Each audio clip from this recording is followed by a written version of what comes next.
Looks like We, we're good. all right, we're live and recording.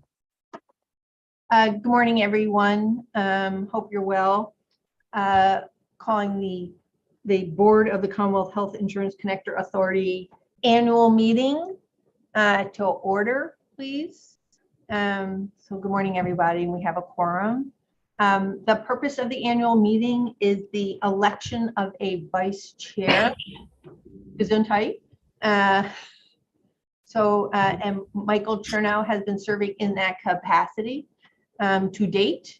And so I just want to open it up to the members for an election of a vice chair.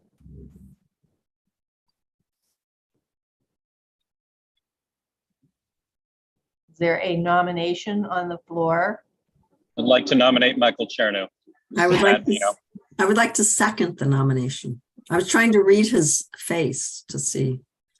I think he's preparing. Okay, his- good, excellent. Excellent, great. Are there any other considerations? If not, if there's a second, I believe since we are virtual, we are going to do this through a roll call, please. I think I we saw a second. smiley face. Thank you. All right. All right. Kathy? All right, good morning, everyone. Martha, Yes. Elaine, Yes. Cassandra, Yes. Keisha, Yes. Secretary Sutters, Yes. Nancy, Good morning, Kathy. I vote Morning. yes. Matt, Yes. Rena, Yes. and I have not seen Mark. I'm here. I Okay, just Mark. got online. Sorry for being a few minutes late. Yes. Okay, thank you, everyone. All right. The motion carries. Mike Chernow, you remain as vice chair of the Connector Board. Would you like to give a I'm honored and thank you to everybody. I haven't watched enough election speeches recently to know what the right thing to say is. I'm just going to go with thank you. And No, thank you. All right. So with that, that will conclude the annual meeting of the Connector Board. Do I actually have to have a formal vote to conclude? I guess I do. So I would like a motion to conclude the annual meeting. So moved. Second, Second, thank you, Nancy. Thank you, Mark. All right. All those in favor? Kathy? We have to do a roll call. Yep, okay. Right. Martha, Yes. Michael, yes, Elaine, Yes. Mark, Yes. Cassandra, Yes. Keisha, Yes. Secretary Sutters, Yes. Nancy, yes. Matt, Yes. Rena. Yes. Thank you. Thank you. Thank you for the annual meeting. I would now like to call the November 10th meeting of the Health Insurance Connector Authority. Good morning, everyone. And with that, our first order of business is the approval of the minutes of the last meeting, please. Too many M's in there. Is there a motion? So moved. Thank you, Matt. Is there a second? Second, Second. All right, we have 3 seconds. I'll give that one to Cassandra. Are there any changes, additions, or modifications to the minutes? All right. So with that, Kathy? Okay, everyone. Martha, Yes. Michael, yes, Elaine, Yes. Mark, I'll abstain because I was not at the meeting. okay, Keisha, I also was not there, so I will abstain. Secretary Sutters, Yes. Nancy, yes. Matt, Yes. Rena. Yes. Thank you, everyone.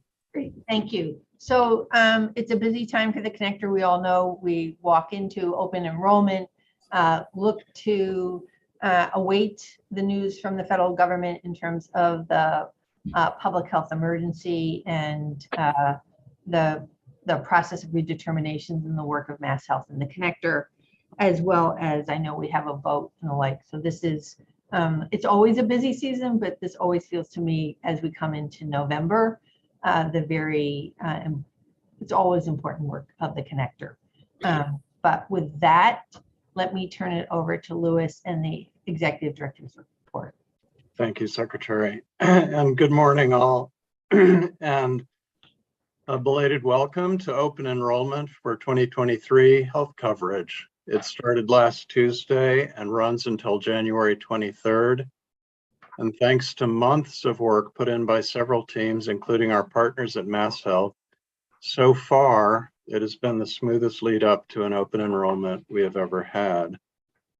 This is our most important time of year, when everyone who needs health coverage for themselves or their family can get it for next year. It is vitally important to our members and new enrollees. I am reminded of that vital need when people are standing outside the door of our walk-in center at 8:45 on November 1st, waiting to take care of their health insurance at the earliest opportunity. I am reminded of that vital need when we meet the small business owner in Lowell who has a Health Connector plan and is looking forward to re-enrolling to maintain coverage. I'm reminded of the vital need when we talk to our navigators who come to training meetings to take back what they are learning to their communities and get their clients and neighbors into coverage. And healthcare is such a personally important kind of protection that matters to everyone, but that too many people think they see it as something that's financially unattainable. So what we are spending the next 3 months figuratively shouting from the rooftops is that there is help at the connector. For those making about $40,000 a year or less, you can qualify for connector care coverage with low premiums, in some cases $0 premiums, low copays, and no deductibles. For many others, federal advanced premium tax credits have been expanded and extended through 2025, delivering substantial savings to thousands and thousands more residents who never used to qualify for federal help lowering their premiums. For example, a 60-year-old from Boston earning $55,000 can save upwards of $300 a month in Boston, help that makes healthcare materially more affordable, covering nearly half of the monthly premium. Having health insurance makes it more affordable to get care, and for Connector Care members, new this year are additional benefits that are designed to help address disparities in health status and chronic conditions by race and ethnic groups. This includes $0 cost sharing for medications and services for a number of health issues, including asthma, coronary artery disease, hypertension, and diabetes. And there is new federal policy that now gives spouses and dependents greater opportunity to access subsidized care if employer-sponsored family plans are too expensive. So now is the time. If you do not have health insurance or your coverage is very expensive, please come visit us online at www.mahealthconnector.org, by phone at 877-MA-ENROLL, or through navigators or certified application counselors in your neighborhood. In the course of our regular meeting agenda, today's meeting starts with an update from each of the connector's 5 functional areas, outlining the work of the past 18 to 24 months and what we see as immediate priorities ongoing. In the second agenda item, we are asking your approval to engage in a facilitated review of where and how the connector can streamline its administrative processes. This will help us identify where our user experience in the application process and the process of maintaining coverage creates friction for users and identify ways to reduce barriers. We want to use this input to guide action to streamline the member experience. And the third agenda item is a brief update on open enrollment, both the membership context as we enter open enrollment this year, as well as public reminders of events, tools, and service hours. And with that, I'll conclude my executive director remarks. Let me just pause. Anyone? Before we get into the. Thank you, Lois. Thank you. All right. So who's up? Who's giving the next presentation? Audrey? Yes, and the senior Good team. morning, Audrey. Good morning. I am just pulling up my slides. Mine looks a little funny, but maybe it's Okay. Let's see. Does that look okay? Yep. Yes. Okay, perfect. Great. Good morning, Secretary and members of the board. In the spirit of our usual end of the year strategic focus board discussion, today members of the Health Connectors senior staff will provide high-level updates on their function areas, key milestones, and accomplishments over the last 12 to 24 months. We will also highlight areas of work that are currently in flight and future areas of focus as we look ahead to the upcoming year and beyond. As always, the Connectors function areas revolve around our core mission and reason for being, to ensure that we're connecting state residents to affordable, meaningful coverage and all the healthcare access and financial protections it enables. We pursue this mission every day with a key focus on ensuring best-in-class standards for our members' on-the-ground lived experience and receipt of our services, and in alignment with the Health Connectors' broader goals around enabling a more equitable, accessible, and person-centered health coverage system here in Massachusetts. Before we delve into the particulars of each of our 5 core function areas, I'll note that a number of current and upcoming areas of focus span across all teams and functions, so will require agency-wide mobilization and attention. A couple such examples include when the federal public health emergency does end, there will be significant coordination and energy required of our outreach, communications, and systems readiness to help what may be hundreds of thousands of people who may become newly eligible for Health Connector coverage after MassHealth goes through its redetermination processes. This will be a critically important transition for these residents themselves and the Commonwealth broadly, as we work to ensure that health coverage is preserved and people successfully move to new coverage they may become eligible for. The work to ensure an easy pathway into coverage at the connector for those newly eligible post-redetermination will require careful and extensive work by policy, legal, IT, operations, and finance. As another example, the connector continues to be deeply involved in helping shape the future strategic and business direction of the HICS, as well as a new effort called One Health, which aims to integrate MAGI-based eligibility and enrollment systems with non-MAGI MassHealth populations.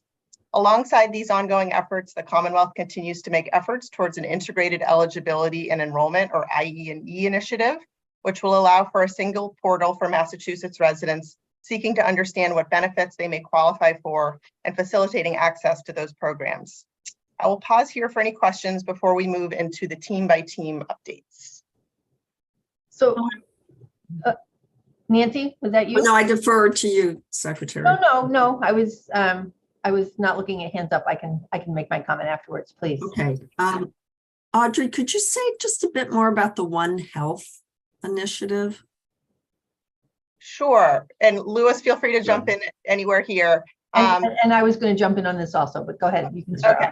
So I'll just start at a very high level. So the HICS right now, our shared integrated eligibility enrollment system with MassHealth, is ACA, marketplace coverage, and MAGI populations in MassHealth, and doesn't include the non-MAGI population in the Medicaid program. So this is an effort to bring all of that into one integrated system. Louis, I'll ask for any color you might want to add in on that front. No, I think that's the essence of it. It's an important new vision with efforts underway to realize the path to get there. It's still early stage, but I think the effort here is to try to make sure that when people are looking for health coverage, whether it's MAGI income based or disability or long-term care based, they have one place they can go to. Secretary.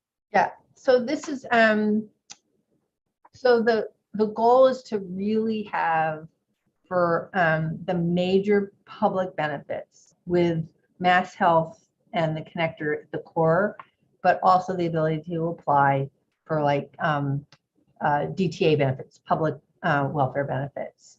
It's been a high priority for us and the legislature, as these are highly complex, long-standing systems. So it's I appreciate the public's,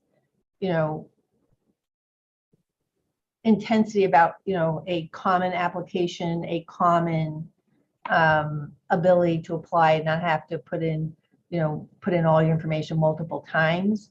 These are major systems changes to basically have a mass benefits application. That's the goal, Nancy, and it's been a once the connector, the integrated eligibility for Mass Health and the connector, was stable, could really have a team of some folks from the connector, Mass Health, some people from my shop, to really now plan out the next iteration. I'm happy to share the high level with the board, and Leslie Darcy, who is my chief of staff, who went off to Bradford at Harvard, came back. When she came back, one of Leslie's projects was to really be the executive lead for the INE, the One Health. Yeah. But This is the holy grail, you know what I mean? Well, I was just about to use that exact same phrase. This has long been the holy grail for lots of us who've worked on these programs for a long time. So Yes, it's very exciting to hear about. Great. it is. And I'm happy to send the it's sort of a roadmap. And as you know, I use the term blueprints and roadmaps because you have to, right? It can't be a rigid process, and long overdue bringing the Right. magi and the non-magi together. Yeah. Great. I would be interested in seeing anything. you I'm want to sure. Yeah, recommend. I will. Absolutely happy to. And any Okay, other thank board you. members. Yeah, it's long overdue in the Commonwealth, honestly. Sorry, there was a conversation.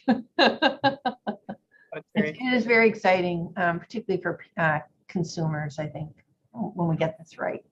But needed to have the stability of the HICS to build off it. Yep. So, go ahead, Audrey, sorry. Okay, nope, great. Okay.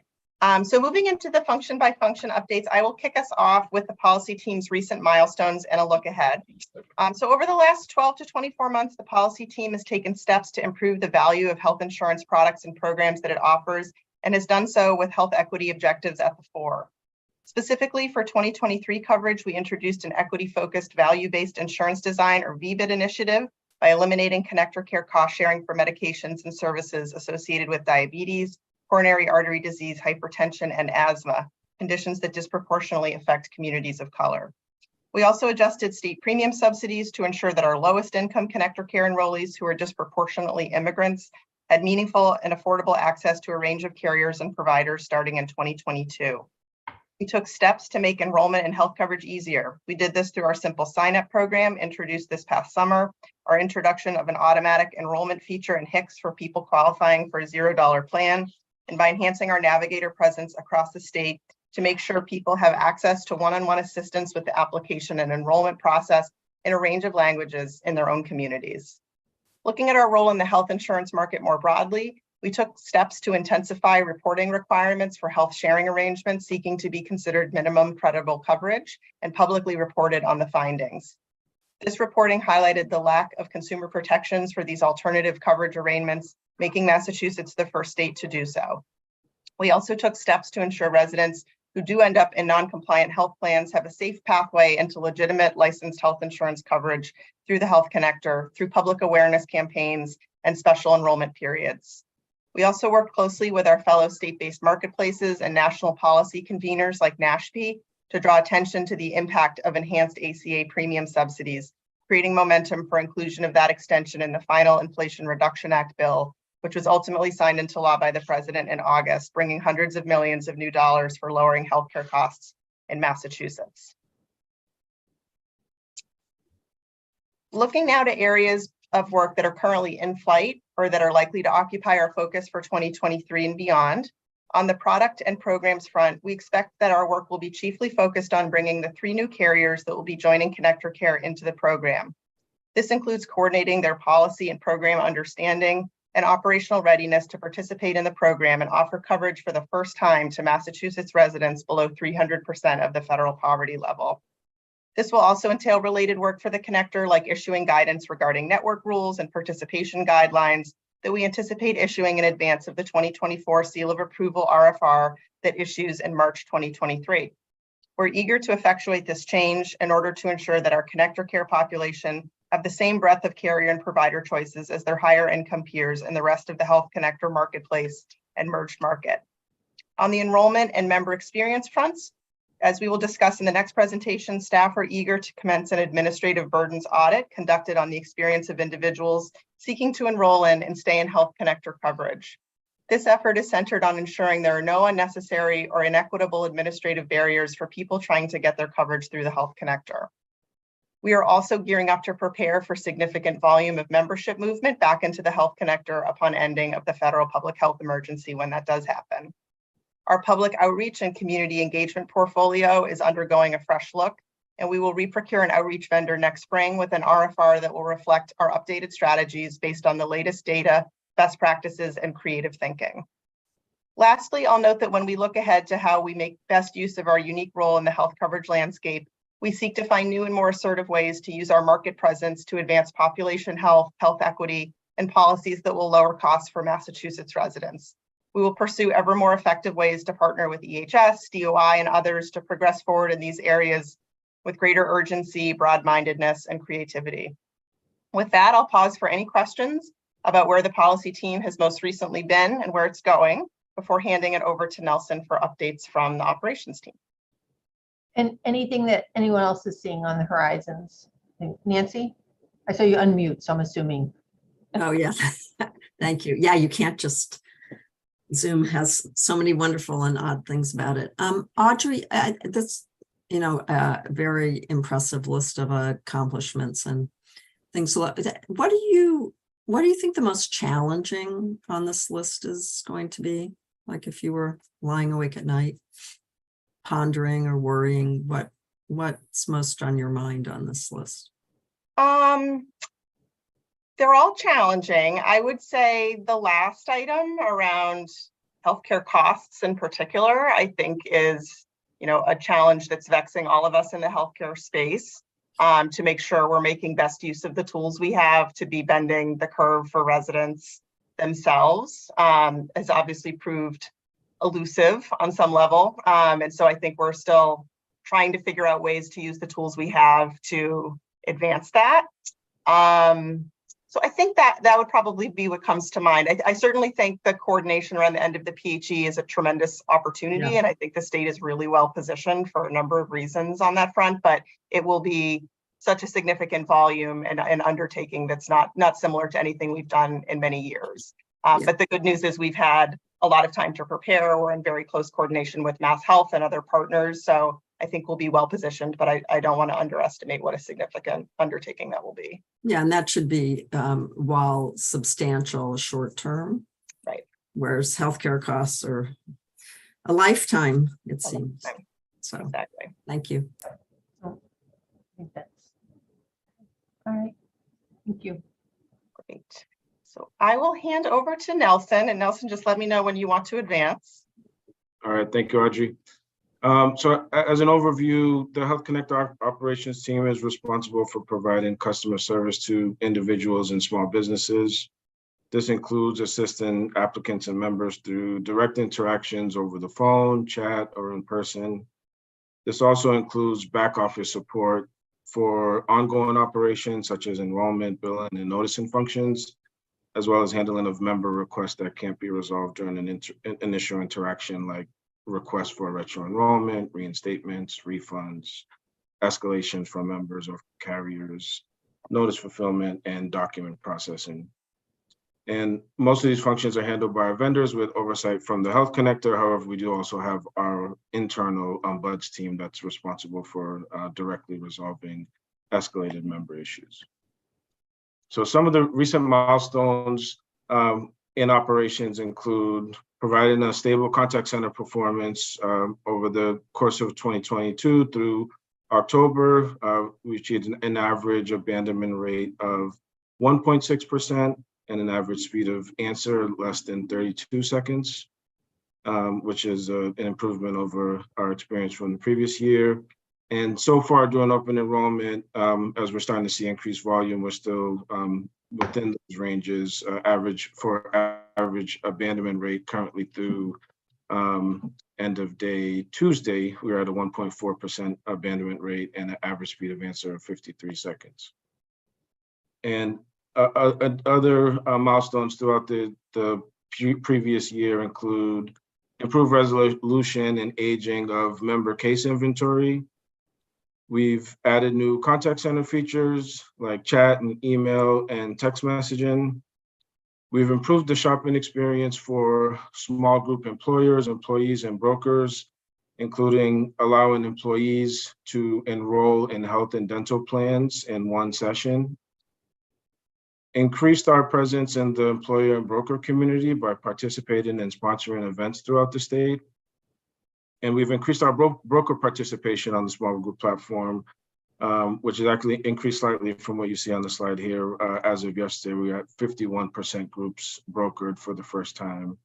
We have more groups brokered than not on our platform. Next slide.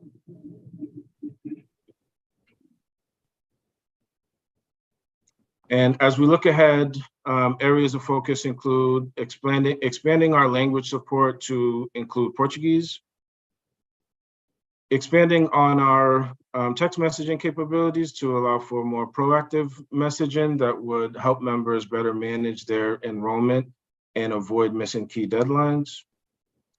Continue to improve on our documentation and training for all operational processes.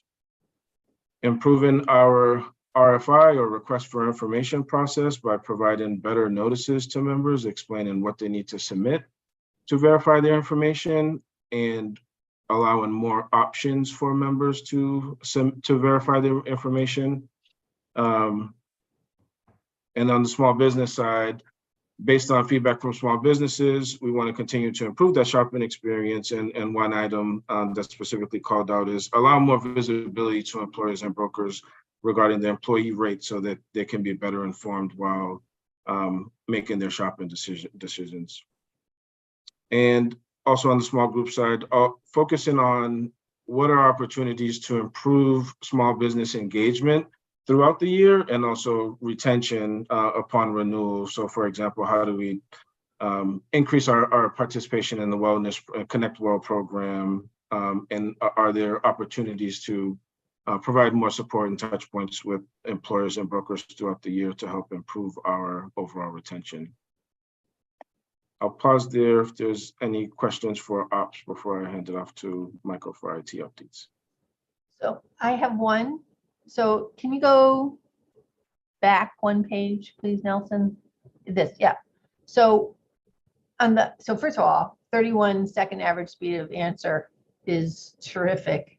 The 1.6% average abandonment rate, which is also, I mean, at least in the call centers that are under my direct control, is also terrific. Is there any, like, I know you look at this all the time. Is there like a particular time of day? Is there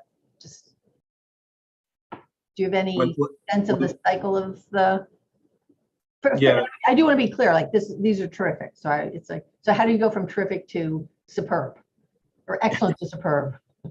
Yes, I think where we see part of what drives it above zero is our peak days. So our volume isn't really steady throughout the month. We have a pattern of Mondays being typically the highest day of the week by far, and then the 3 days leading up to and including the deadline days is where we would see significantly more volume. So that's part of it. And just generally on the day-to-day side, mornings and during the breaks where, you know, staff are taking lunches and breaks in that middle of the day, is where we might see some abandons, but I would say those are probably the two main factors.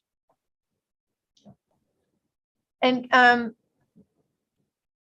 can you just remind folks or what the hours of the call center are? Yes, we do have a slide on that as part of our OE update, but I can give a preview to that now if it's helpful. But our standard hours are 8 a.m. to 6 p.m. For calls, and 9 a.m. to 5 p.m. for walk-in centers. And we'll get into a little bit later in the OE update. We have some extended hours for open enrollment around some of the peak days. Okay, all right, thanks. Thank you, Keisha. Nancy. Nelson, this is very impressive, so thank you. As you think ahead to the end of the public health emergency, and all of the transitions in coverage that might present for people. Could you say a little bit about what do you think the impact of people having stable coverage, and in particular Medicaid, has been on our call volumes, and how might that change when the PHE goes away? And Yes. how are we thinking about that?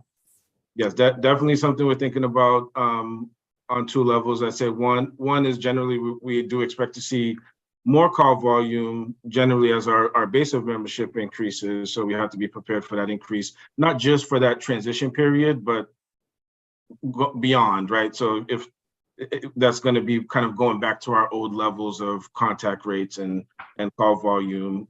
But just in general, it is part of why we are putting the focus on the documentation and the training, calling out certain scenarios that might be more likely to impact customers during that transition period, like login support, like eligibility support, where people, are determined eligible for something and maybe they're disputing it and they need to go through and update the application, potentially, retro enrollment scenarios. So we are kind of starting to think through what exactly are the scenarios that we want to be prepared for when it comes to, in generally the volume, but also how do we handle situations for members who are transitioning between MassHealth and the Health Connector. If I can just add on a little bit. So one of the things that's going on right now on the MassHealth side in preparation for the end of the public health emergency, whenever it occurs, is one, a fair amount of messaging. So on the MassHealth side, a lot of messaging to members to ensure that their information is up to date in terms of the ability to get text messaging, emails, addresses, to the extent that we can have like the basics right in place, and a lot of messaging. So that's one. It's just there's a lot going on the MassHealth side, because that's where it will start. We have a contract with Healthcare for All to really help, like the boots on the ground, which was so helpful during COVID on the vaccine in particular communities. And we are actually engaged in sort of extending that contract with Healthcare for All, because I think this is going to be like a longer period than, because it keeps getting extended among other things. And the other thing, and again, it's on, since it starts in the MassHealth book of business, if you would, is adding not just navigators, but assisters. So people for whom can help if they're going through, like from MassHealth to the connector, people who are assisters to actually help you, in addition to what happens at the connector, who can help you do all that, walking you through that process. The goal is to ensure people do not lose coverage in our state. The goal is to ensure that people go through that process and are in the insurance program that they are then eligible for. That's really the whole goal, Nancy, is the message is, we maintain our high rate of insurance. We go through this process to ensure people have access in the right insurance program that they're eligible for. Yeah. So, and it's really great to be starting from such a stable base, excellent, stable foundation. So. And with a commitment like this is. That's right. I mean, you got to start with that. It's in my mind. Yeah. Right. Yes. So, and there's a lot going on. And again, I think in a future meeting, if the connector board wants, is you had it a while ago and we thought it was going to be in the fall. I think when we thought it was going to be in the fall, like another refresh on all the work of MassHealth and the connector. And I do think it's something folks should, you should, if you want to see the guts a little bit more. Yeah. Good. All right. Thank you, Nelson. Thank you, Secretary. Thank you. Oh, thank you. We need to stay very focused on this, I think. Sorry, Nelson. Thanks for answering my question. Thank you. Move on from ops. Yes, we'll hand it over to Michael. Great. Thank you, Nelson, and good morning, everyone. When you hear information technology or IT, what often immediately comes to mind are things like support for equipment, like a laptop, an internet connection, or help with software like Zoom. And in fact, that's correct. These are critical functions that we provide internally to Health Connector staff, both in the office and remotely, as we've managed through the pandemic and our return to a hybrid environment. But in addition to this, and as you see through our recent milestones, you can see that the IT team is actively engaged in the rollout and maintenance of the large-scale strategic initiatives that shape the connector and the coordination with vendors that provide our primary member-facing technical solutions. This includes Optum for HICS, Softheon for enrollment and billing services, Accenture for the contact center, and the DC Health Benefits Exchange and Idea Crew for Health Connector for Business. Our system implementation staff provide project and release management of software installs, coordination with vendors on system roadmaps, prioritization of enhancements and system fixes, and user acceptance testing. Our team handles production support for our primary systems, which includes user provisioning, troubleshooting and triage management, and the technical coordination and execution of large-scale multi-vendor batch events, like preliminary and final eligibility and renewal noticing, which occurred over the last few months, and auto renewal for open enrollment, which is scheduled to begin next week. IT also includes an infrastructure and data architecture team responsible for our data warehouse, system security and compliance, EDI integrations with carriers, networking, and the management of our internal help desk. In addition, this team develops software for some ancillary services, such as most recently, the technical solution for single sign-up. Our IT team overall works actively with all other departments across the agency as we strive to deliver the best service and experience we can for our members. Next slide.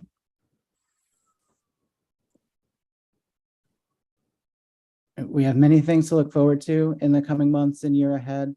We'll continue to be engaged in large-scale events like open enrollment with the expansion of Connector Care in 2024, as well as the public health emergency coming to an end.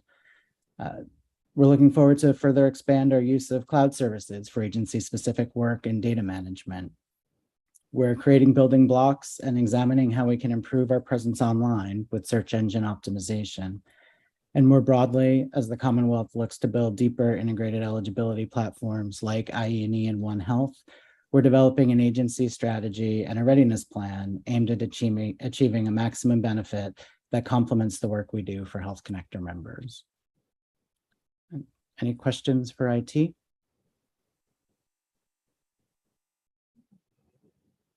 No? Okay, then I will hand it to Carrie for finance.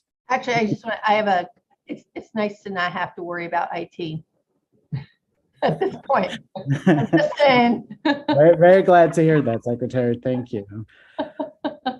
No, thank you. It's a compliment. Just, you know, as we go into this, I saw a few smiles there. So, Secretary, could I just ask Mike? Yeah, please. You know, again, Sorry, did I? you know, wonderful to see all this progress. I'm curious, you know, the new features that we added, chat, email, and all of, like, how have those, what's the uptake on those been? There has been some use on those where they're currently right now, in order to get to chat, you need to do that through our member portal. So you have to be logged in. So we know that one area we'd look to ultimately expand is to be able to allow that for access without having to log in. But we are seeing activity through chat, and it most specifically with chat with a live agent. Thanks. Yeah, if it's up, I can add just a little color there. So far in November, the live agents have handled about 600 chats. And in October, they handled about 1,500 for the entire month. So we do expect that to continue to increase as we get through open enrollment. But as Michael said, it's somewhat limited as far as who can access it. But we expect that to increase, and we'll keep spreading the word that it's available as we get into open enrollment. Great, thanks. Okay, thanks. Good morning, Madam Secretary and members of the Health Connector Board. Thank you for the opportunity to talk about finance for a few minutes. The finance department is comprised of 3 functions representing accounting, budget and actuarial, and reporting. We are responsible for such tasks as budget development and monitoring, financial reconciliation and analytics, accounting functions including audit, financial statements, vendor payments and payroll, and reporting and data analysis. Some of our key milestones include clean financial audits for fiscal year 22, which marks the 5th year in a row with no audit findings. Last year, we managed over $550 million in member premiums and over $80 million in state premium and cost sharing subsidies. From a budget perspective, we have been working to develop our FY24 maintenance. Wait, just pause. Just go back to audit. That's hot off the presses. So I think that's just a, again, I see Rena there. I just, I appreciate that the staff, like, you run through all this, but a clean audit is just, again, I think it's, that's part of our fiduciary responsibility. So I think you should just pause on that for a second, Carrie. So Thank you. We take those responsibilities very seriously. And if I could, it's a team effort, but I'd really like to just highlight Dom, Stacy, Chi, and Cynthia on our accounting team. They do a fantastic job. Thank you all. Continuing on, from a budget perspective, as I said, we're working on FY24 maintenance, and we continue to work very closely with our MassHealth colleagues as we plan for the end of the federal public health emergency. It's critical that we ensure that our enrollment assumptions are aligned and that they reflect the timing of MassHealth processes. In March of 2020, we happily assisted the Commonwealth with the development and maintenance of the contact tracing collaborative budget during the state's response to the pandemic. So on a weekly basis, we managed and updated the budget model, communicated any variances to leadership, and of course, remitted payments, approved payments to vendors on a timely basis. And lastly, we've continued to work with our colleagues, primarily IT, on the controls project, which we did discuss last year with this board briefly. And as a reminder, the goal is to develop controls that cross-check to other verifiable facts in order to mitigate risk to our stakeholders. We've worked collaboratively to implement controls to key business processes, for example, such as member payments and delinquency. And Audrey, if you could go to the next slide, please. Thank you. And future focus areas ahead for finance include closeout activities associated with the contact tracing budget. We will be making final vendor payments by the end of the year for sure. We will also continue to work with our colleagues on financial integrity initiatives and implementation of additional controls. With respect to financial integrity, our immediate focus over the next couple of months is to continue the work that we've been doing to improve the 820 process. So this is a monthly process that remits payments to our carrier partners, including member premiums and state subsidies. And the goal is to ensure that this file can be validated and reconciled, resulting in no impact to our stakeholders. And finally, very important with respect to planning for the end of the public health emergency, we will of course continue to monitor our budget and associated enrollment projections to ensure that they are as accurate as possible and aligned with MassHealth. And lastly, we work primarily with policy and IT on various reports and reporting that will surface very important metrics associated with the PHE coverage transition. We know that that data will be very important for people to see. And I'll pause there to see if there's any questions for finance. Any comments? Rena, not putting you on the spot? Nope. Good. Thank you. Nancy? Again, very impressive. Thank you, Carrie.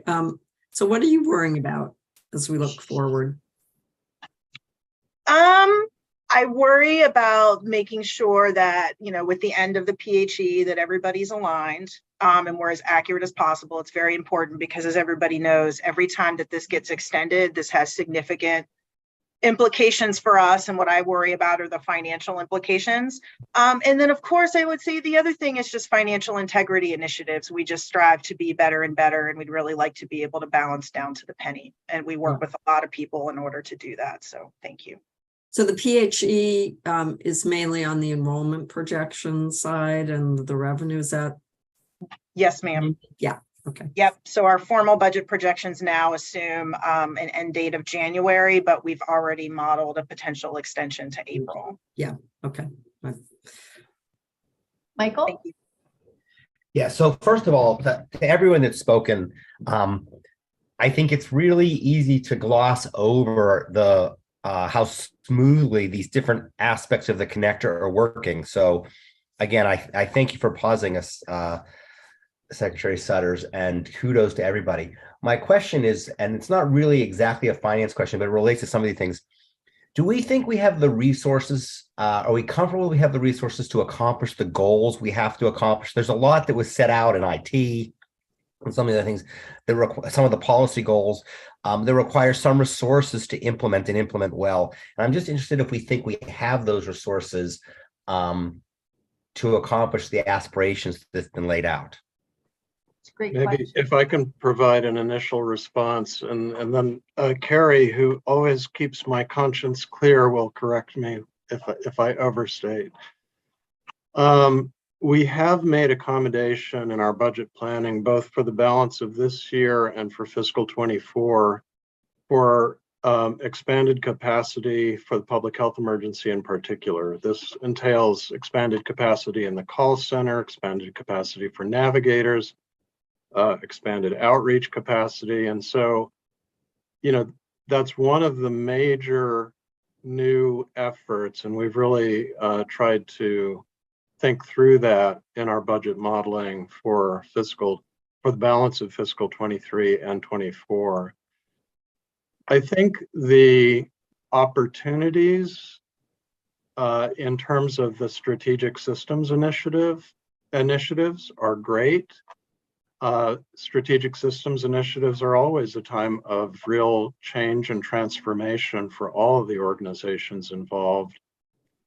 And I'd say we feel stretch there, but an absolute commitment that as time goes on, we're going to be staffing to really meet the needs in the various requirements, analysis, and testing arenas.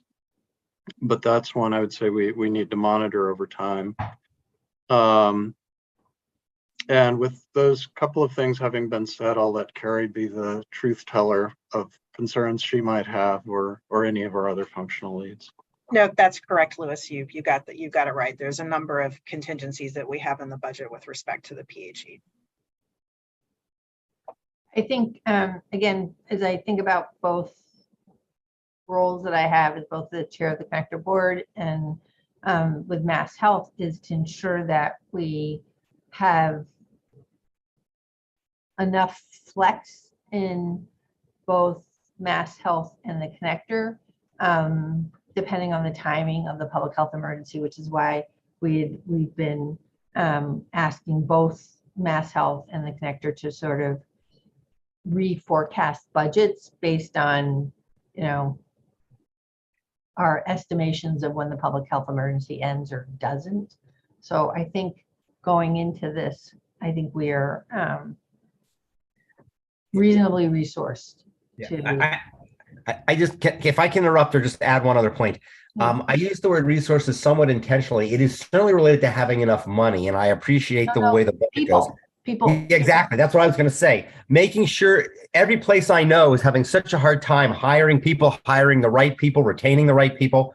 And so to accomplish some of the things you mentioned, assistance, for example, Secretary Sutters, to make sure that works, it's not just a question of saying we want to do it. Getting the right people with the right skill set that are committed to doing it matters. And that seems to be increasingly hard in this economy and other settings that I'm familiar with. I'm not that sure what's going on here.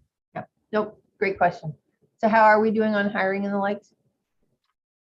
It is an environment that Michael correctly observes on. You know, it can be challenging to fill certain roles. But we've experienced very odd phenomena where we'll post a position and get a pretty light response and repost and get, 300 resumes. And it's odd and interesting. But, so far, I think what we're seeing is labor movement. People are at times, people we really rely on move on to better opportunities or different opportunities. So I wouldn't say we're, how would I say, sitting comfortable in all regards. We have a number, I think we have 7 open positions and that we're actively hiring for. But we certainly are keeping pace, and I really, I can't say enough about the various functional leads, our 5 functional leads, in terms of their capacity to both lead and to attract new resource. Thanks, Lois. This is Keisha. I actually had my hand raised, but I'm sorry, Keisha. No worries, no worries. It actually was what my hand was raised to address, is just as the points recently came up here. It is a very fluid market in terms of talent, and I definitely recall there were some retention challenges last year. Curious, separate from, let's say, retention challenges, headcount is one of the major impacts of operational costs as we talk about finance. Is there a plan to stay neutral for the next year, or is there a plan to scale up? What are the plans there for the Health Connector? I think I would characterize it as modest growth in planned headcount. There are some key things that we'd like to buttress, both in the area of systems with regard to the strategic initiatives, as well as support for the policy area broadly as it tries to manage through public health emergency, the connector care conversion, and other efforts. So I think we're forecasting roughly a 6% growth in budgeted positions for fiscal 24. So it's not stasis, but it's not rapid growth. What is the total head count at this point? Carrie, if you know that number offhand, I always have the number 75 planted in my head as the approximation, but I think if we were fully staffed, it would be around 80, Keisha, but I'm more than happy to get you, if you would like, current number and then budgeted number, happy to provide those. That would be super helpful. Thank you. Thank you. Thanks. That's a lean machine. 80, yeah. Yeah. We have strong vendor support, but it is a lean machine. It is. All right, thank you. Anybody else? All right, I'll be more attentive looking for hands up here. Sorry about that. All right. On to law, keeping us out of trouble. Andrew, is this Andrew? This is me. Good morning, Secretary Sutters. Good morning, members of the Health Connector Board. So to round us out, I'll be giving an overview of some of the work the legal team has been doing and some of the things we're looking at going forward. Just to offer a quick overview of the legal team, it includes, of course, the Health Connector's in-house attorneys and other staff who provide legal support across the Health Connector, including regulatory compliance, contracting and procurement, and other legal matters. The legal team also includes the Health Connector's Administrative Appeals Unit and Human Resources. So you can see on this slide several examples of the kinds of projects and work the legal team has supported over the past couple of years. Most of the credit for these projects belongs to their respective business owners with whom we've partnered to find effective paths forward to achieve their goals. This includes things like our Simple Sign Up initiative and helping figure out how to enable text and chat. One thing I would highlight from here is the engagement of a racial equity consultant who has been working with the Health Connector throughout the past year as we look for ways to assess and improve racial equity, primarily in the domain of employment, but also including procurement, service delivery, and community engagement. And that engagement has been very illustrative and effective, and that work does remain ongoing. Next slide, Audrey. So as we look ahead, there are a few initiatives that we know are coming, and as I mentioned on the prior side, the legal team does primarily support the priorities and projects of the other units at the Health Connector. So the specific work that we will be doing, I would primarily look to our other colleagues to tell us what they want to do, and then that we help them figure out how to do. But a couple of things that we do know are coming include the ongoing work with our racial equity vendor, and that will include creating action plans based on the trainings that we've received in structural disadvantage and systems thinking. And we are also working very closely with EOHHS Legal as EOHHS seeks to reprocure certain components of the HICS system and to amend and restate its contract with Optum. And those are critical projects for which the Health Connector's legal team provides important support. Otherwise, the Health Connector legal team, we remain ready to advise on any matters that may arise, and some things just speculating that could arise, as often do, include things like changes in policy that come from federal or state law, and any other initiative that requires legal support and guidance. So I will pause here and take any questions. Nancy. Nice to see you, Andrew. I don't think we've seen you in a bit. I hope you're well. Could you give us a couple examples of changes we've made on the equity vendor engagement front? Like, I mean, it's wonderful. And I think we've heard before a lot of the equity lens we're trying to bring to things. So just in that area in particular. And you're asking about like on the HR employment side of things? Well, I'm broader. asking on the equity vendor engagement, on just some of the changes that we're making as a result of this, of the engagement of that vendor and what we're learning through that. Yeah, so we're still in the engagement, and so a lot of the work that has been done so far has been focused on training and sort of getting getting familiar with concepts, like I mentioned, systems thinking, and just sort of understanding the context in which the Health Connector exists, whether that's as an employer, whether that's as, carrying out the particular functions of the exchange and in our role in the healthcare system. So I wouldn't point necessarily yet to particular changes that we've made.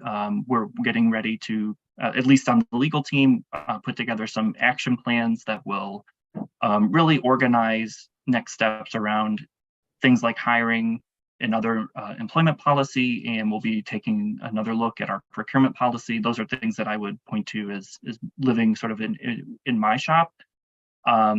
The other areas of the connector, I don't know, Audrey, if you would want to comment at all about some of the work the policy team has been doing with racial equity, but that would be, I would certainly defer to others about changes in that kind of space.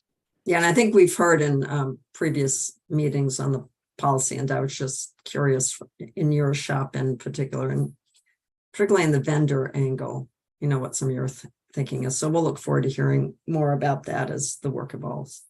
I think it'd be really good to hear about the procurement policy down the road. And that was when, again, just a lesson from, there's so many lessons from COVID, but when we were rolling out the food insecurity procurements through the command center, we actually engaged someone to ensure that our procurement process, the valuation process,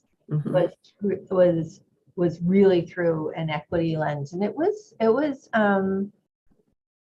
very illuminating on just sort of either what I would call unconscious bias, was intentional but unconscious bias, and really it was the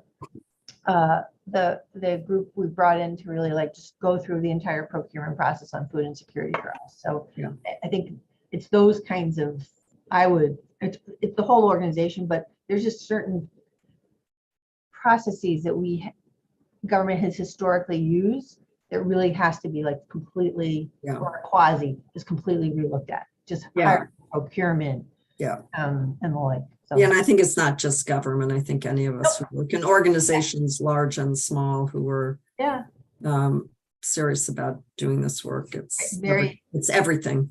and it's very intentional. It has to be a very Yes. intentional process. Absolutely. Okay, thank you. I look forward to, I know we all will hearing more about this in the months ahead. It's good work. I'm sorry, Louis, did we cut you off? I was just going to add a remark as executive director. The organization has a fairly diverse composition as it stands, and I'm a very hard judge of consulting assistants.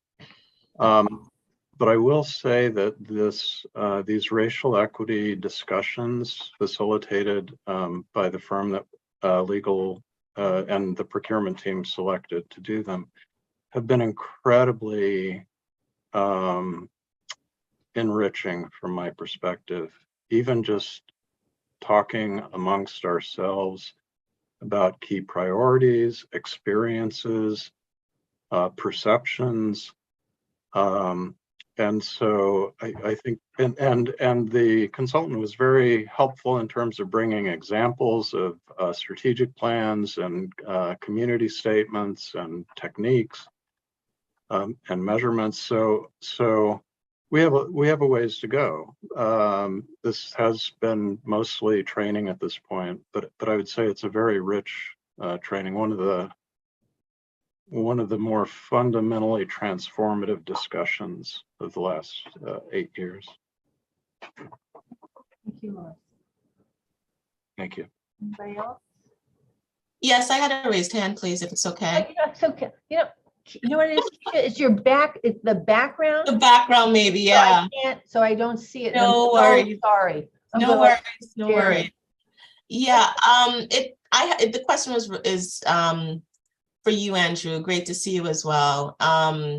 It seemed like what you shared was seemingly more internal focused. I was curious, as I think of the body of work that we do at the Health Connector, if they're also looking and considering the external elements of our work, because the things which I've seen come up in private practices, not just on the racial equity, but even gender identity as it relates to health coverage, coding, billing. Have we seen any of those situations or challenges, as people come for services, if their gender identity becomes in question? I'm happy to jump in here. Thanks for that great question. And I would say absolutely. I think our policy team has been driving a lot of investigation and thinking about how we can use our role as a marketplace and a convener of coverage for the public to advance non-discrimination and to really put a more forceful equity lens in the work we're doing when we think about benefits. To your specific question, we are working with MassHealth and others to get more granular data on our members with respect to race, ethnicity, language, and working on gender identity as well, so that we can, going forward, better understand how member experience might differ based on different categories, so that we can step in when we see disparities or inequities taking root.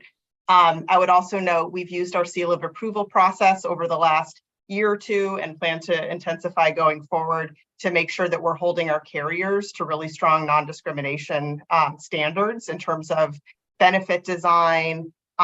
We included in our seal of approval for 2023 the expectation that carriers have gender affirming care advisory councils with representatives from the community. So those are areas where I think we're looking to deepen kind of our muscle in some of those places, because we are in a special role as an entity with the state that contracts with all of the different carriers in the Commonwealth. So would certainly welcome other ideas you might have. I would also say we're thinking very carefully about benefit design. I mean, some of the work you've heard about in Connector Care around cost sharing elimination for particular conditions. And you'll hear in the next presentation how we're thinking about equity as it relates to administrative burdens and the process of getting covered, and how that is not equally distributed in terms of barriers people might face. So that's a place we're doing a lot of internal thinking and work with an expectation that we want to ensure that our presence in the market, our presence in the Commonwealth is truly advancing equity for all populations. Thank you, Audrey. Super helpful. Yeah, it really is where we are, I think, as a society to be forward thinking about even the elements that you mentioned there, as well as just even publication. Anything that the connector represents in terms of the marketplace and the populations that we serve, more and more entities are looking towards having more inclusive language in terms of who we're serving. So just wanted to make that call out. Absolutely. Thank you so much for that great question. Anybody else? I'm apparently not seeing. All right. Thank you for that. And I think we should stay intentional also on the resource as we go through this next quarter, 6-month period and the like. I mean, I think that's going to be very important as well. Louis, I'm going to turn it back to you. Yeah, I think there are just some final comments on looking ahead on the functions, but then we can move on to the second and third agenda items. So Audrey, I'll give you the closing on functional areas, and then we can step into item 2. Sure. Okay, just very briefly. So looking ahead, of course, our teams will continue to advance and fulfill our agency's mission. We appreciate the ways in which our deepening foundation of operational and technological stability contribute to our ability to keep advancing member experience, health equity, and the public interest generally. As always, we look forward to continuing to engage with the board for guidance, and we'll keep the board and the public apprised of our progress on the in-flight work and planned work highlighted here for 2023 and beyond. So if there are no other questions for functional leads, then I think we're ready to go into the second agenda item.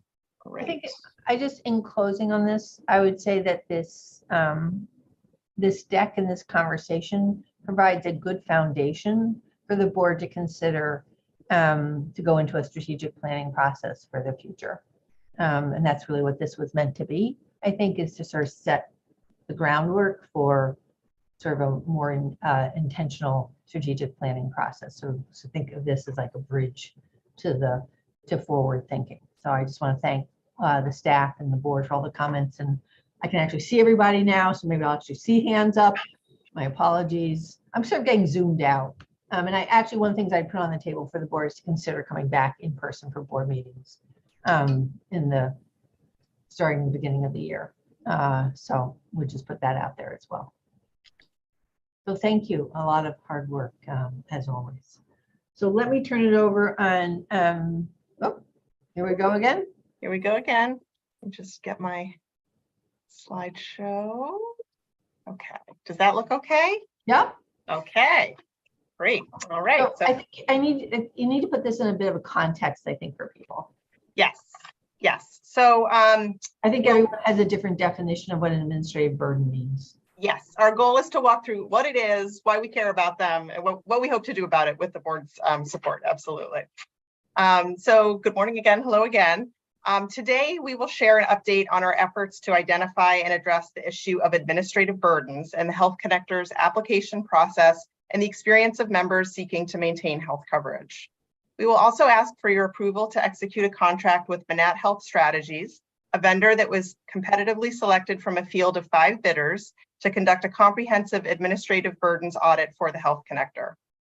This vendor's work will be designed to help us understand how people who are compelled by our call to action to enroll in health coverage often don't make their way across the line, whether that's because they're never able to figure out if they're actually eligible, aren't able to make their way through a lengthy and complicated application, or are challenged by the procedural steps, paperwork, and the like that may be required for enrollment or maintenance of coverage. This issue is of paramount importance to the mission and work of the Health Connector generally, and its intensifying efforts to evaluate its effectiveness through an equity lens. We seek to conduct this work with a broad view of administrative burdens and pain points for all residents, but with our eyes keenly focused on how certain populations may face even more significant impediments for getting into and staying in coverage. So at a high level, we want to ensure that the Commonwealth's marketplace, as the Commonwealth's marketplace, we're not issuing outreach messages to the public, urging them to get covered, but then sending them into an experience that they may find inconvenient, confusing, or not respectful of their time and realities of their daily lives.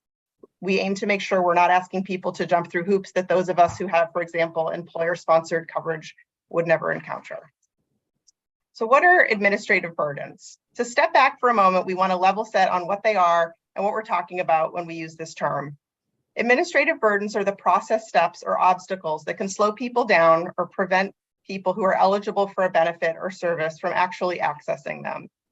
This can include obstacles like figuring out about the service or benefit in the first place, learning about the eligibility criteria, waiting periods that may delay access, paperwork requirements and noticing steps that can be confusing or redundant, complex or lengthy application processes, or other requirements that may bog down or complicate the process.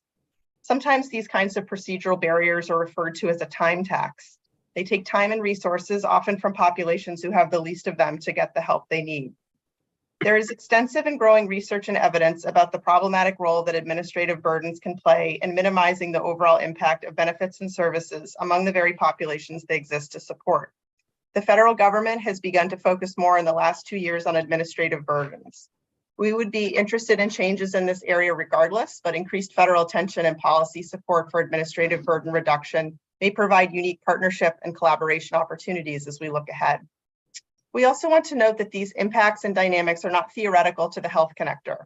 We ourselves have observed the differences in enrollment impact when administrative burdens were more or less present. Specifically, a recent analysis done by Harvard's Mark Shepard and Adriana McIntyre, who's Michael Chernu's former student, found that the automatic enrollment mechanisms that had been used by the Health Connector prior to the Affordable Care Act had succeeded in enrolling healthier, younger people who tend to be more likely to be uninsured and whose presence in the risk pool is essential for overall affordability and stability. Along those lines, this graphic is from an excellent health affairs article by Donald Moynihan and Pamela Hurd, who are two leading academic experts at Georgetown on the role of administrative burdens in public program access, specifically health programs. It helpfully depicts the ways in which the very process of undergoing a cumbersome or lengthy or confusing process to access health protective programs like ACA marketplaces can in and of itself be harmful to health through stress and anxiety, as well as, of course, the inability to access the health from the health protective program itself is designed to deliver. So taking the concept, excuse me, of administrative burdens down a level to where we see these issues emerging at the Health Connector specifically, we know from our own experience as staff, based on feedback from members, navigators, and other partners, that our applicants and members sometimes experience these burdens, and it can result in someone not obtaining coverage they intend to get or falling out of coverage they intend to keep. For example, looking at data from our escalated cases, we see people routinely encountering issues with frictious enrollment, billing, or payment issues, challenges with what we call RFIs or requests for information, or other documents they need to submit in order to prove their eligibility, or trouble accessing or updating various aspects of their online account or application. We see that these points of friction often seem to fall hardest on populations with the least time and resources to navigate them. People with multiple jobs and limited time, people with reduced access to the internet, people struggling with serious health issues or disability, and those with language barriers. Our goal is to look at the barriers that are within our control to fix. It may be that some of these burdensome elements in the enrollment process are a function of federal rules, for example, but we believe there are likely to be places where we can and should adjust, streamline, or reduce administrative barriers. The range of administrative burdens we're seeking to identify is broad, but we wanted to lift up some of our members' own voices as articulated through our annual member experience survey in order to provide some color around the kinds of issues our members sometimes experience. As you can see here, these members encountered irritating hassles and process steps that were not always clear, convenient, or easy to navigate.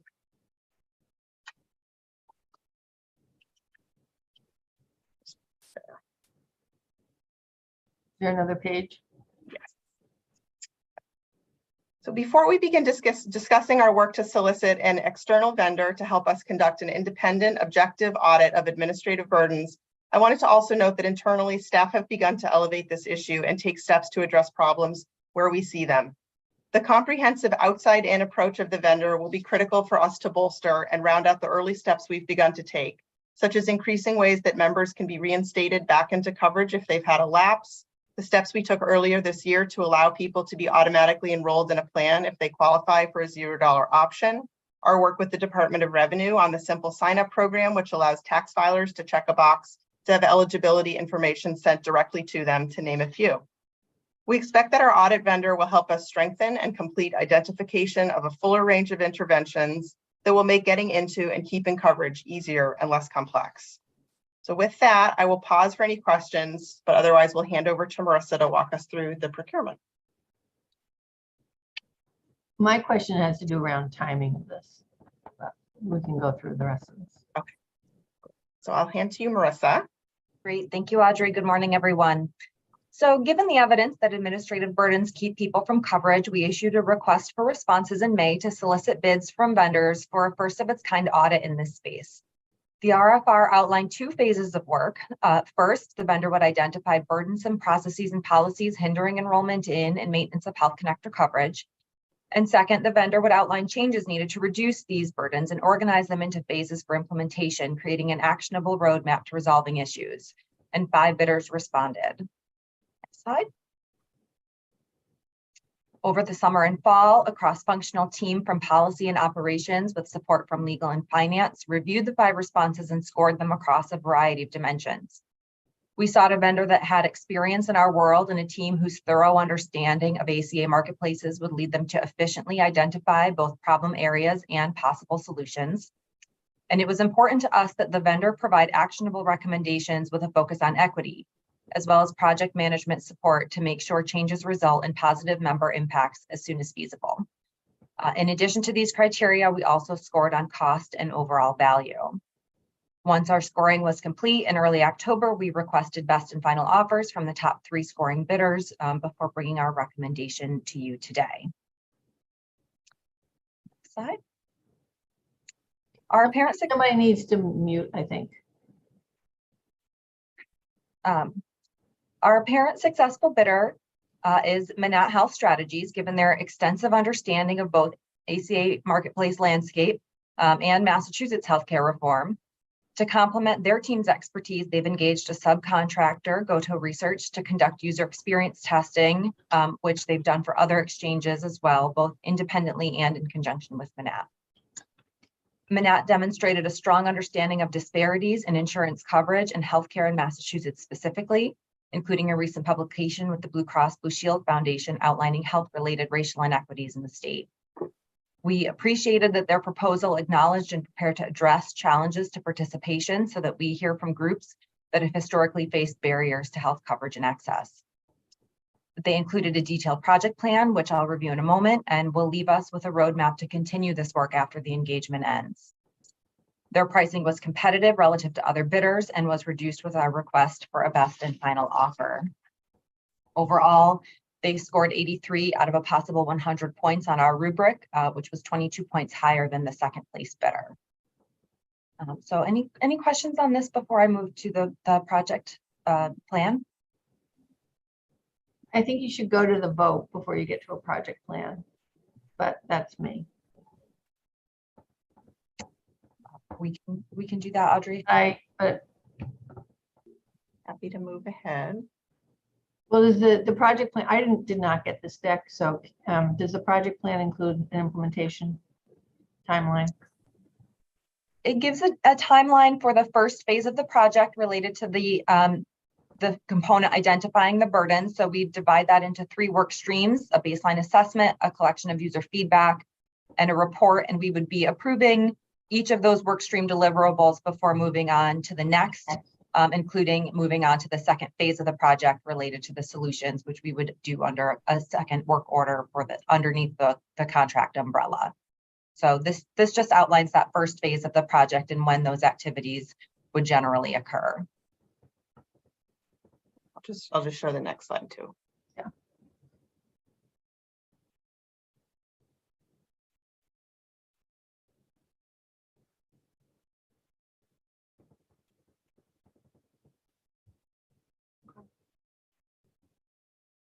All right. Why don't we just open up for, we have a vote, but before we get to the vote, any comments? I think, Michael, did you have a? No, my comment was the deep comment that this is just super, super important. I think in general, policy often pursues aspirations without enough attention to the administrative burden on patients and providers. And the more we can try and minimize that, we spend so much time focused on, how can we tell people to enroll? How can we make it cheap for them to enroll? For a lot of things, it's not the money or the knowledge. It's just a pain in the something. And if we can make that better, I think we can probably have a bigger effect than a few dollars one way or another on the premium. So I think this is really important. I'm not sure I can say that more strongly with polite language. Anyway, so that's all I have to add. Others?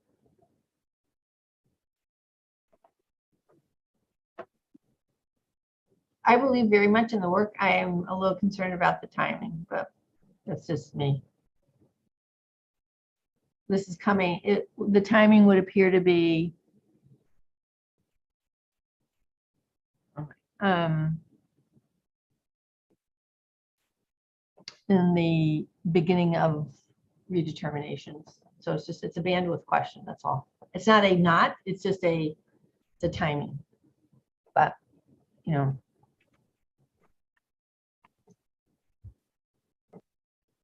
I assume that internally people have figured this out.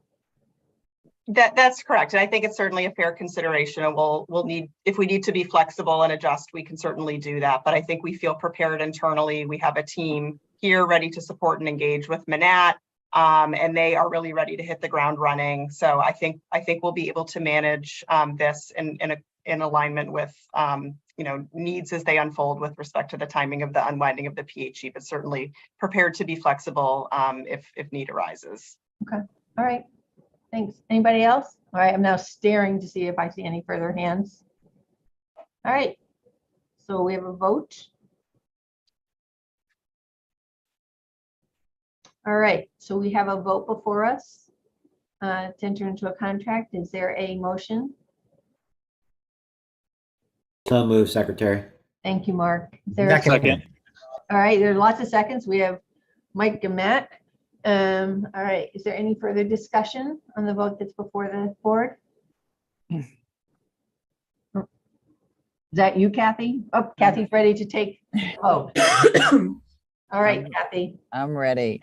Martha, Yes. Michael, I'm an enthusiastic yes. all right, Elaine, Similar enthusiasm, yes. Mark, Yes. Cassandra, Yes. Keisha, Yes. Secretary Setters, Yes. Nancy. Did we lose Nancy? We lose Nancy? We lost somebody. 'Cause I we're down think to we lost- 23. Yeah. I All think- right. Like keep my eye on that. Matt, Yes. Rena. Yes. Okay, thank you, everyone. All right. Thank you. A lot of work ahead. Thank you for that. I want to just really thank the staff and Lewis for really the update on all the work. And the cross, it's really cross teamwork as we're in open enrollment preparing for the public health emergency whenever it is announced.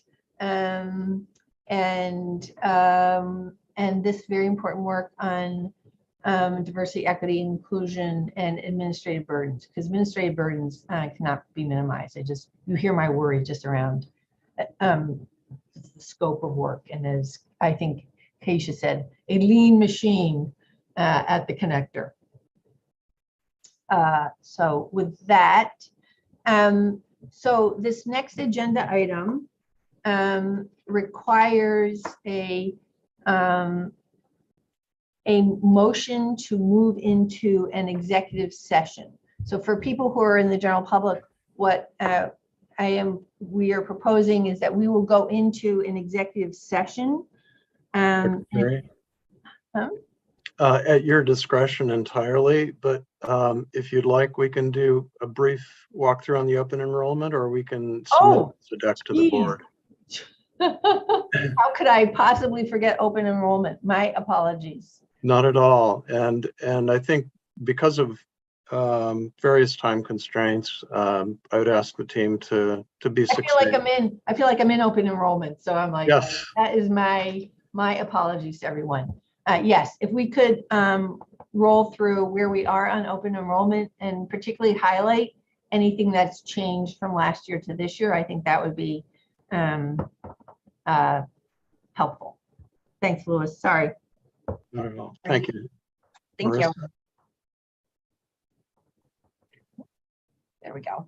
So Nelson, Jason, and I will just quickly review some of our context and expectations for this year, and then what we've seen so far in this first few weeks of open enrollment. So just to give you kind of a long view of our January enrollments for the last 6 years, you can see we've had a substantial contraction in our membership since 2020. We have seen a doubling of members in our APTC only kind of bucket here, attributable to the American Rescue Plan. And I'll also just note that January typically sees the highest proportion of unsubsidized members. So the kind of change that you see in that October bar just heading into open enrollment is pretty normal and consistent with what we're seeing this year with regard to a much higher rate of being able to verify continued eligibility for subsidies than we have seen in prior years. So we've confirmed for over 90% of our subsidized members that they'll be able to continue receiving subsidies next year. This is really great news, particularly after last year when some IRS data issues caused us to be much higher than normal in this red line that you see. And then just, you know, as we're thinking about where we head for January, there's really two components of membership that we're watching: new members and retained members. And the balance that we're expecting to see here would reflect fewer than usual new members, but very strong retention of existing membership. So we'll be monitoring what that results in terms of an overall number. But I can pause there after that very quick overview just to see if there's any questions before we move into the second phase. Nope. Okay. No. Great. Then just since we spoke with you in September, we've issued all our renewal notices to members, letting them know about their plans, premiums, and subsidy amounts for next year. And we've been hard at work raising awareness statewide of the upcoming open enrollment opportunities. So far, enrollment is pretty consistent with what we saw last year. I've noted here over 5,000 individuals effectuating for January. Late breaking data I got last night put that over 6,600 with 850 new enrollees. And then we'll send out renewal transactions for existing members who haven't shopped later this month, and they can change those plans all the way through December 23rd. So with that, let me turn it over to Jason for an outreach update.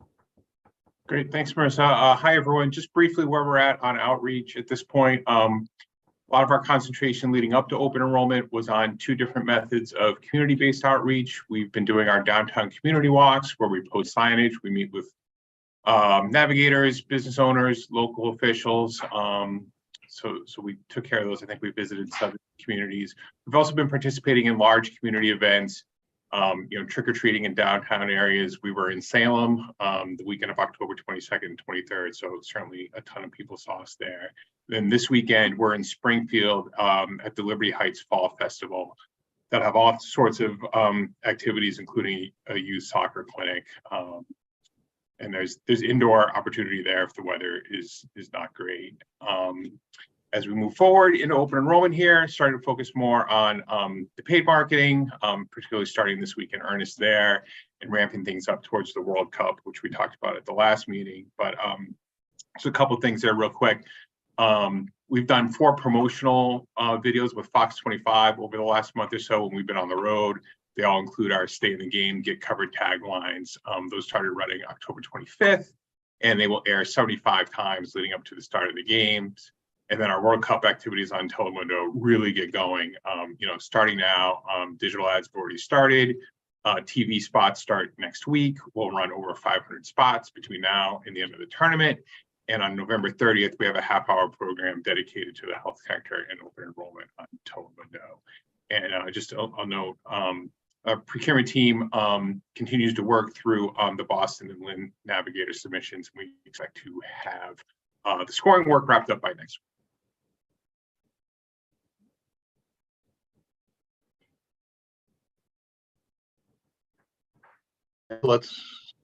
So briefly, Nelson, just highlight on the opening hours. And And you're extending, right?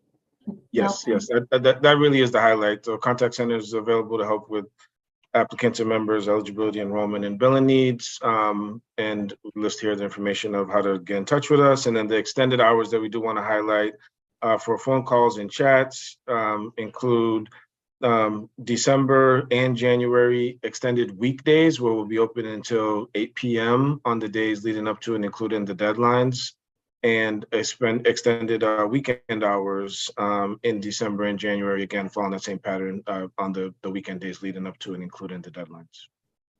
Right. So you just, yep. Go ahead. This is Keisha. I have a question. I apologize if I missed it, but were there any options for social media? Facebook, Instagram? For service? No, not for service, messaging. outreach or the education piece. Yeah, we do have an active social media outreach function. And Jason, if you could quickly synopsize.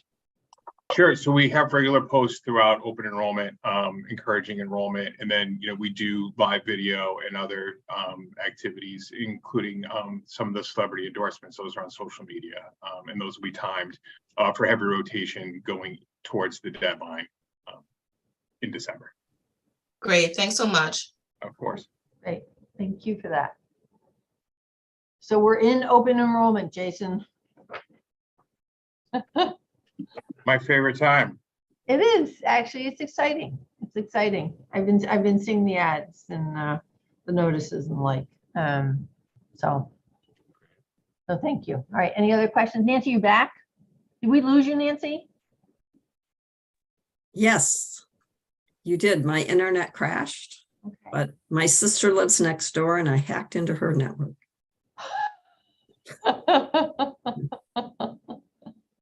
Great. All right. Any other questions? All right, we're good. Okay, so I was ahead of myself there. So for the public who is outside of the board, I am going to ask for a motion to go into executive session in accordance with Mass General Law, Chapter 30A, Section 21A2. Which is discussion of strategy and preparation for negotiations with non-union personnel. When that is over, we will come back and then close out the Connectors November meeting. But there will be no other agenda for the board other than to close out the meeting of November 10th. So for the public who is about to be not part of this, if that is reasonably clear in a non-legal way of saying that. So is there a motion to go into an executive session, please? So moved. Thank you. I'm going to take that as a first and a second since you both said it at the same time. All right, so Kathy? All set. Okay, Martha? Yes. Michael? Yeah, yes. Elaine? Yes. Mark? Yes. Cassandra? Yes. Keisha? Yes. Secretary Sutters? Yes. Nancy? Yes. Matt? Yes. Marina? Yes. Thank you. Great. So we're going to take a pause so that whatever technology needs to occur for us to go into executive session. And I would ask all the staff except for Louis and who else needs to be in? Kathy will stay with for us. minutes to exit. Okay, I'm going to ask Ben to shut off the YouTube.